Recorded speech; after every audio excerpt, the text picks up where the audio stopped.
اباسین چې د کوم ځای نه راوته دی هغه د ګلګت بلتستان کې نو هلته ورته هغه یاب وایي یاب نه درد نه صرف یاب ورته وایي دا بیا د دې سره یو بچی بل راشي یو وړوکی غوندې سیند راشي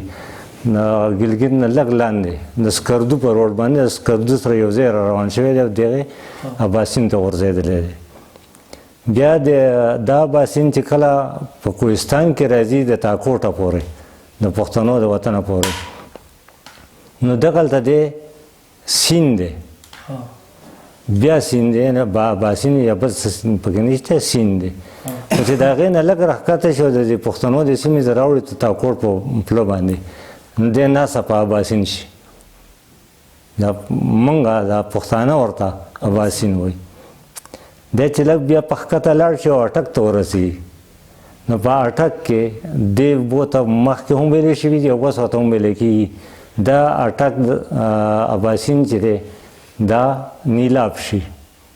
نو د نیلاب معنی هم دا د شنې اوبو یا که موږ هغه دغه هغه نیل ته لاړ شو کوم یو نیل دی دریای نیل هغې ته لاړ شو نو هلته کې نیل د اوبو په معنی کې استعمال شوی دی نو دلته دا کېدی شي چې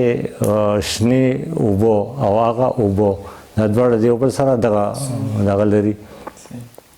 او کله چې د اټک نه واوړي دغه ته ننوځي پنجاب ته ننوځي نو په پنجاب کې هغه شروع کړي اباسین سوري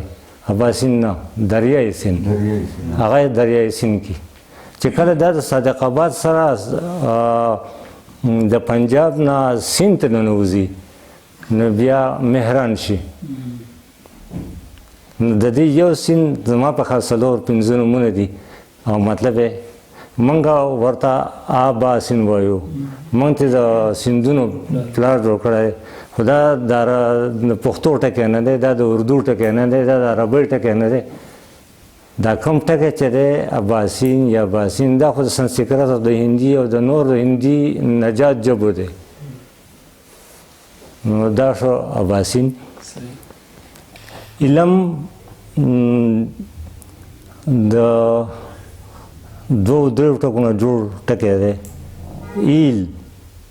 یو طرف ته ایل دی بل طرف ته ام دی دا او علم دی نو ایل د مختلفو دورونو نه تېر شوی ټکی دی چې د خدای پاک دپاره استعمال شوی دی آلیو دی ایلیو دی اولو دی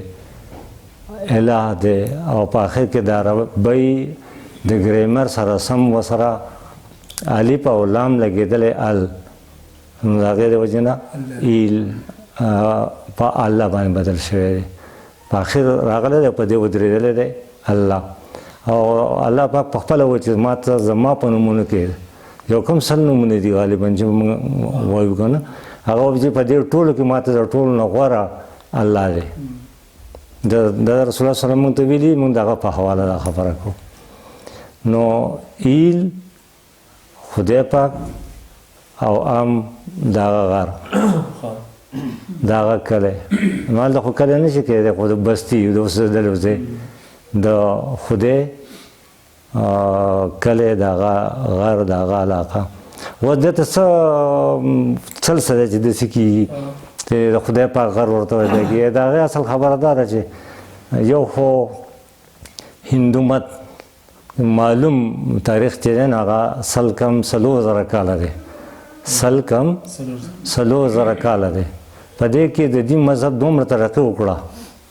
دومره پراخه شوه چې چین ته جاپان ته کوریا ته په دې طرف باندې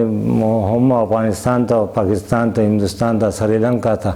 بوټان برما وغیره وغیره دا چې څومره دې ته ورسېدو نو چې کله هغه ورسېدو نو هغه نومونه یې ښودل شروع کړو نو دا په هغه حواله راغلی دی خدای پاک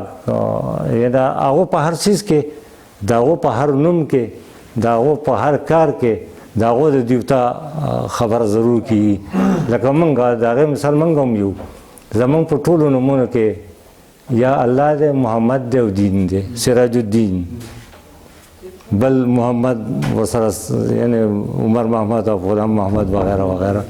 دغه شان عزیز الله او تعالی موږ هم د الله پاک هغه نومونه د سره کوو. نو یو وجه خدا او چې هغه طریقې کړو په ټول دنیا کې دغه شو د هغې په حواله باندې د هغه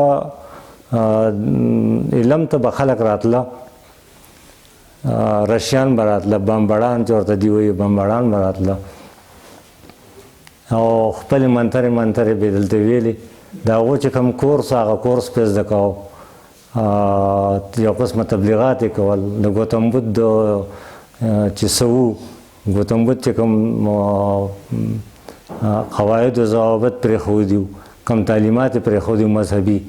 نو د هغې ذکر هغه یادول، د یو نه بل ته رسول، د بل نه بل ته رسول، دا د هغوی میشن و. نو دلته داسې ویلی کېږي چې دوی به په کال کې یو ځل یو داسې د دې تهوار و، یو مذهبي دغه و چې ټوله شپه به اور بلاوه. بلا ورځونه به لږې لرګي به یې راغونډول، هلته په هغه ټاپ باندې اوس هم هغه ځای شته دی، هغه کنډر شته دی، په هغې کې به اور بلاوه، دوی به ورته سجدې کولې. او دا به راتله د کوم ځای نه، دا به د نیپال نه راتله،